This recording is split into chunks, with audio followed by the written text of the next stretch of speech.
Employees are bringing so much baggage in, and you're thinking, oh my gosh, they got so much funk in their trunks.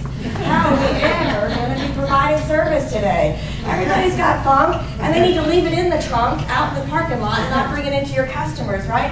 So today we'll look at how we can do those three things. But the first thing I want us to examine right from the beginning is, what is it that you do differently? If you were going to say, if someone was asking you, a consultant was asking you, well, tell me what you do differently from your competitors as far as your customer service.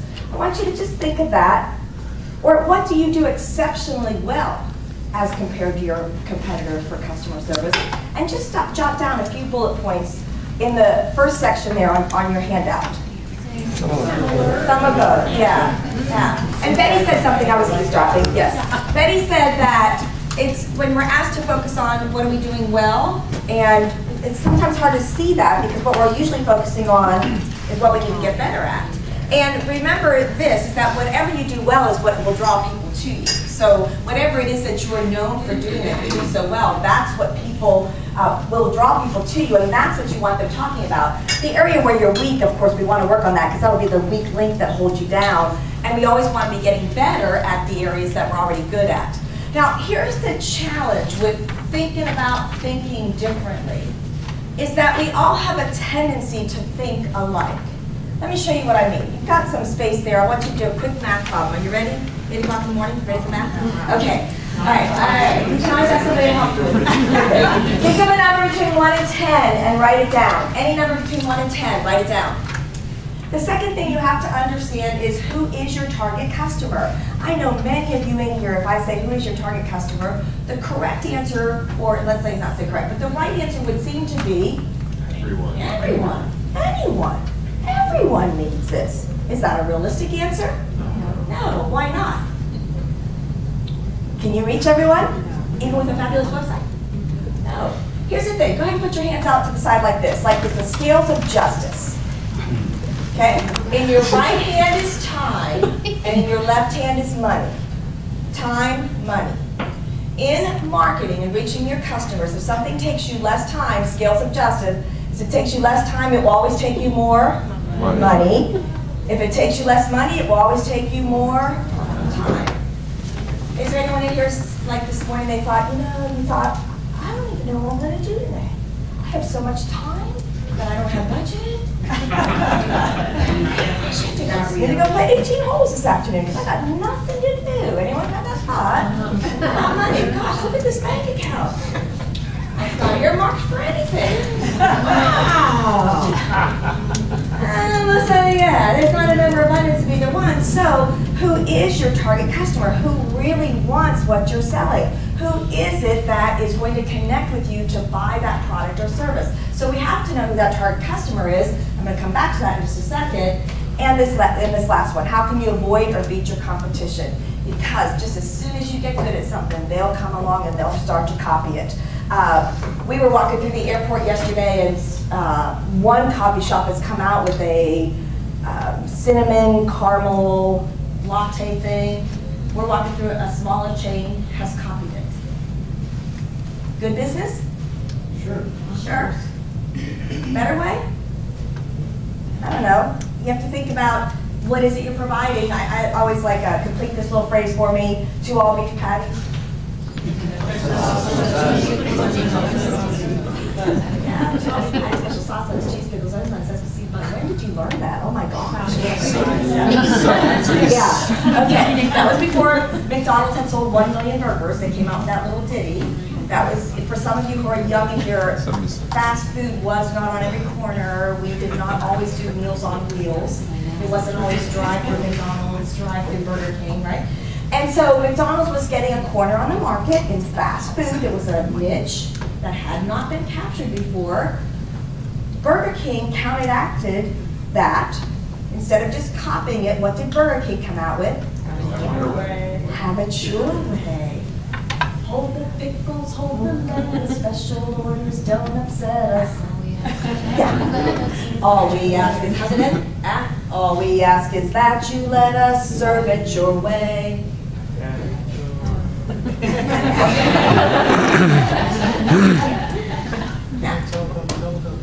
12 guys could have gotten in a boardroom and said, you know, we need to come up with 2 all beef patty, special sauce, lettuce, cheese, pickles, onions on a poppy seed bun. That'll be different enough, right?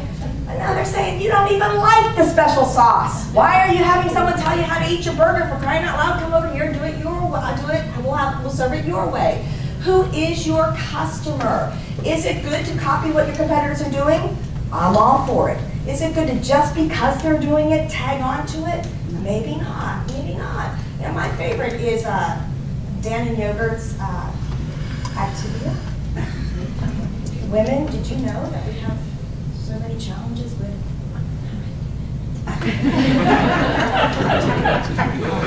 I didn't until I was watching the ads, and then I was thinking, well, it seems to be pretty common. Maybe I have it, I don't even know. And if I ate Activia yogurt with bifidus irregularis in it, I would feel better. Who has bought Activia yogurt? Thank you. And what they did was, okay, so they have a product that they differentiated themselves in the marketplace because, against their own other brands, mind you, against themselves, because they wanted to see who is that customer or service, what are we really selling? And you know bifidus irregularis, right? Bifidus is the same culture that's in any yogurt. Irregularis is a made-up word. They took irregular, added the IS on the end of it. It sounds scientific, doesn't it? Yes. And add a little trademark on the end of it, and there you have it. There you have it. So you have to answer these 3 questions to know how to provide customer service. Let me tell you what I'm talking about. Know your market. Are you the Southwest Airlines market, or are you, I always think this is a BMW, but everyone always corrects me. Aston Martin. Okay, are you Aston Martin? 2 different types of customers, correct? Here's where it gets dangerous. You have space at the bottom. I want you to draw this in there. Just draw a U. This is called the U curve of success. On one side of the U is the specialty market, the Aston market. These are people who are serious about what they're buying. But at each table, I'd like you to pick a scribe. Do you know the best way to do that? Everybody put your hand in the air like this. Ready? Go ahead. A scribe is somebody who takes notes. And it's not the woman at the table. Okay, ready? Put your hand in the air like this. Everybody put your hand up. Hands up, hands up. Okay, ready? Put a circle. 1, 2, 3. 1, 2, 3, point.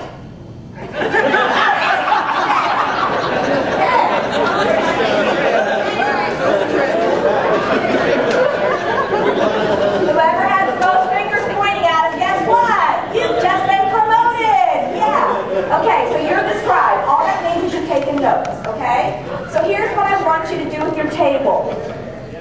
I want you to assess with each other and discuss what is lacking in your training right now, either your personal training or the training at your center.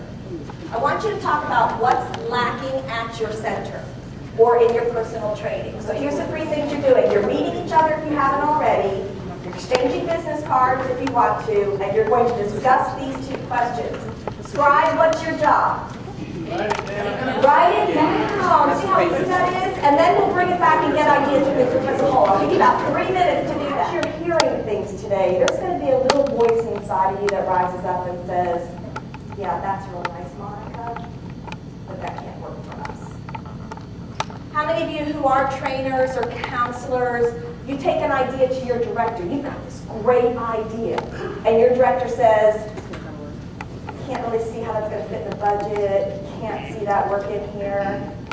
For those of you who are directors, you've got this great idea. You call your team together. You say, here's what we're going to do. Here's our strategy. And you get met with that look, like Callan and Newgate. Oh no, we can't do that. Can't make that happen. So right now, before we go any further, we're throwing away cans for the rest of the day. So on your blue sheet, as big as you can, I want you to write the word can't. C-A-N''T. Write it as big as you can. C-A-N''T. You got it? some of you actually not have pens out yet?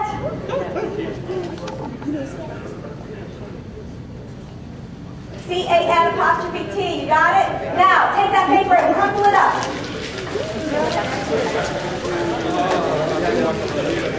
1, 2, 3, program.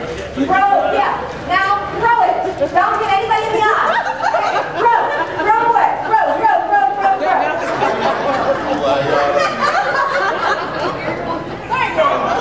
Thank you. Excellent.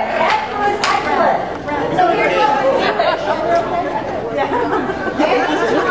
Today, you feel that old can rising up inside you. I want you to say, I know this. Everything you learned today applies to you in some way. It's just a matter of how it applies. It's just a matter of how we spin it. So when you feel that old can rising up, we're going to push it down. And look around your team. Look at them. Do you hear that word can't come out of their mouth? What are you going to say? We threw those cans away. Throwing them away. We're going to work on what we can do, what we can take away, and what we can do differently with our training so that we feel like our training at our center is the most dynamic out there. Are you good? Okay, let's go on. Into your work to do is just imagine that our sessions are actually alive and interactive at our training center. I want everybody to stand to your feet for just a second. So you stand to your feet and get about this far apart away from each other because I want you to do just a little bit of calisthenics to try to get your room alive. I'm so kidding you. No one's even complaining. Okay, get about this far apart. I don't want you to hit anybody. Okay, put your hands down. Take your right hand, extend it over your head. No. Bring it down straight in front of you. Now, we're going to pretend that your body is a compass and your arm is the needle of a compass. I want you to close your eyes. I know you don't really know me well enough to trust me yet, but I'm not going to ask you to do anything with this arm. Okay, close your eyes. With your arm pointing straight in front of you, I want you to turn your whole body and point in the direction that you believe is true north. Keep your eyes closed. Don't anybody look around. No one look. Eyes closed. Point in the direction of true north. Don't anybody look. No one looking. Okay, I've got all their money. Okay, good. Now I want you to open your eyes and imagine. Open your eyes and look around.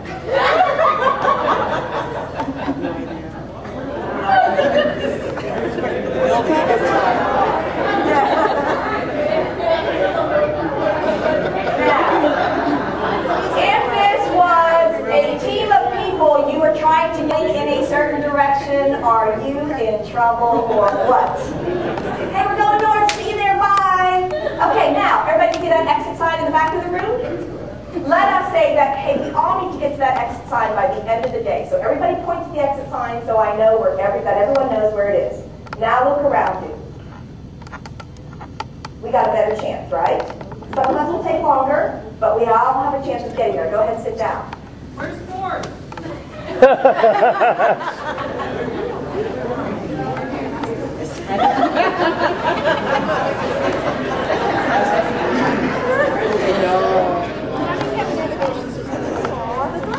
Just as if you were a leader of the team, if you're the leader of the team, whose job is it to set that vision for where your team's going? Whose job is it? The leader, whoever leading that team. When you're in your training room, whose job is it to create the environment for learning? The trainer. Here's something that I know to be true. There will be an environment, a climate, a culture, whatever word you want to use, that's created in your training room. Either you as the trainer can create it, or it's going to happen by default. So would it be better to be on the side of strategy and figure out what kind of climate we want to create in that training room? I have an acronym. 6th grade. What would have made you successful when you were in 6th grade? 6th grade. Money. What else? Friends. More money. Lots of boyfriends. Lots of boyfriends, okay? I can see I'm in like a really deep thinking group here.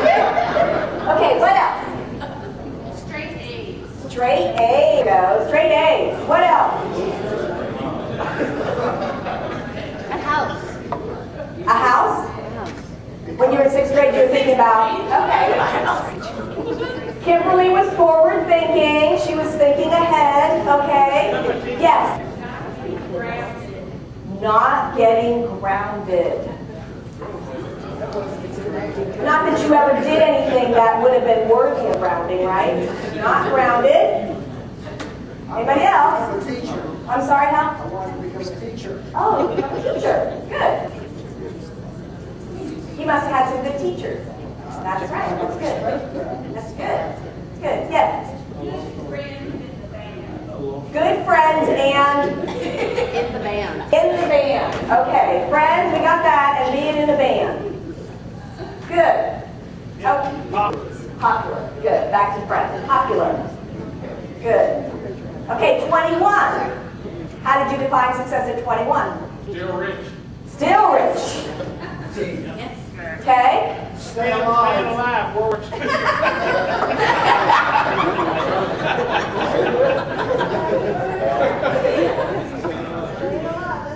alive. That's good. I thought you were going to get into like a little disco when we're there. No. Okay. Staying alive. World War II. Very real. Staying alive. What else? Own business. What else? Going to lots of parties. Parties. Okay. Anybody else? I'm sorry? Hot. Pot. You want to do outside of cookware? Being honest, enough said. Hey, this is on record. It's been video. Okay. See, I didn't even know what your reference meant. Okay, there was another one. What did you Executive. Executive. Okay, executive. Okay, how would you define success today? Executive. How do you define success today? Maybe to retirement. Retirement? What? Debt-free, family. Happiness. Being happy with who you are. Quality of life. Money. Still money. Quality of life. I really need peace of mind. Peace. Okay. Don't always have to support the kids. Oh, that's a good one. No kids. Okay, with the money. All right. Now, it's changed a little bit, hasn't it? Is that because in 6th grade it wasn't right? At 21 changed. More realistic. More realistic. We changed. We changed. Times changed. Times changed. I'm sorry? Needs. Thank you, Chuck. Needs changed. Yeah. Life happens. The important thing is that you notice that we have lots of different answers. Lots of different answers. And there's not a right or wrong. It's just what's right for us. Now, in a classroom training environment, if we were going to be in a classroom training that and we were going to do a picture of success, I like to do this activity in my business plan class. Because what I find is that most people who come to business plan class want to start their business. But they don't have a picture of what it will look like when it's successful. And it doesn't matter what their picture is, as long as they have one. I mean, they could just want to be a little mom and pop, or they could want to be the next FedEx. Whatever it is, we want to make sure they have a picture of success. Now, where else could you use an activity like this in your training environments? What do you think? Who shared their ideas? What was it, Roger? What did it take from you to be debt-free? What were the words you wrote around the outside is what I'm looking for. Focus, goals, and a budget. Good. Determination, yeah, it is. It's a mindset. It's a way of thinking. Very good. Determination. Good. Yes, something you're going to do. Going after it. Did we have one more? Yes. What was yours? What words did you Learning write? to save money for down payment. There you go. What was the first word? Learning. Learning. Wow, very good. Willingness to learn, try new things. I love it. Here's the thing. The words, the achievement's important. I'm not minimizing the achievement. What I wanted to really focus on are the words that you wrote around the outside of that, though, because that's that part of you that is your likability factor. It's what makes you unique. It's that thing that draws people to you in your life. That term that we use called charisma. People see that, and they want to know, wow, that person's got that in them. How did they make that happen? Patricia, you did a lot of sacrifice. You did a lot of decision making, choice making that was good. And so when you look at those words that you wrote around the outside, it's a characteristic in you that I call your sizzle. Your sizzle is what attracts you to other people. Your sizzle is always what gets you your next raise, bonus, promotion, your next job. No one ever hires you, gives you a raise or promotion based on your weak points. It's never going to happen. They always see your sizzle, and that's why you get your next job, your raise, promotion, bonus. So we always want to focus on that sizzle and make sure that in any situation we're going into that we consciously take our sizzle with us. Because everybody in your life's counting on you to bring it. For some of us, we had a hard time thinking of an achievement. We really couldn't think of one. We couldn't think of what our sizzle words are. If I asked your closest friends, they would tell me. They know what it is. But we're hesitant to identify it ourselves. So what I want to impress upon you is to remember that, like your American Express card, don't leave home without it in the morning. Take your sizzle with you everywhere you go. And I want to give you a little hand signal to help you remember that you got sizzle, and it looks like this. I've got sizzle. You want to do that with me? Let's do it. You ready? Let's do it, everybody. I've got what? Sizzle. Jazz hands. Thank you. Ready? Let's do it one more time. I've got sizzle. Hey, don't be forgetting that. Everybody needs you to bring it in every situation that you have. Well, I got sizzle. What kind of sizzle can I bring here? When you take your sizzle and your team brings your sizzle, you're powerful. You're unstoppable when everybody brings their sizzle. Down at the bottom of the page, it asks you to list 4 things that you're not currently bringing to your team that you know you should. You may not have anything that you want to list there, but I do want you to list what is the sizzle that you know you need to be bringing to your team every day. What's your sizzle you need to be bringing? Go ahead and write that down at the bottom of the page. What's your sizzle you need to be taking into every situation in the workplace?